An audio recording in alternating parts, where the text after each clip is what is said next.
আমরা দিনে রাত্রে নারী হোক পুরুষ হোক অসংখ্যবার আয়নার সামনে যাই, ড্রেসিং টেবিলের সামনে যাই, কত শতবার চেহারা, মুখ, দাঁত ইত্যাদি দেখার চেষ্টা করি।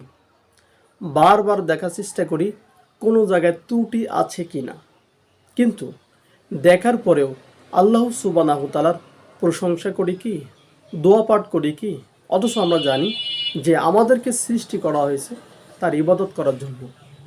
কিন্তু দোয়াটাও যে ইবাদত, তার প্রশংসা, সেটা আমরা ভুলে গেছি। আসুন, যতবার আমরা দর্পণের সামনে, আয়নার সামনে, কাচের সামনে নিজের চেহারাকে দেখব, ততবার যেন দোয়া পড়ি। কি দোয়া?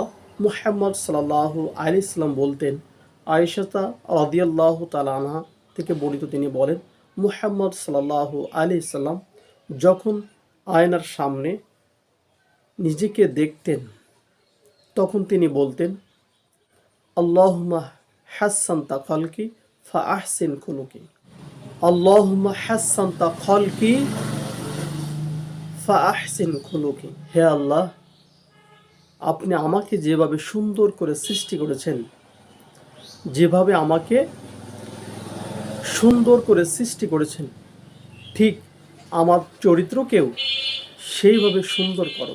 সুবহানাল্লাহি ওয়া বিহামদিহি সুবহানাল্লাহিল আযীম।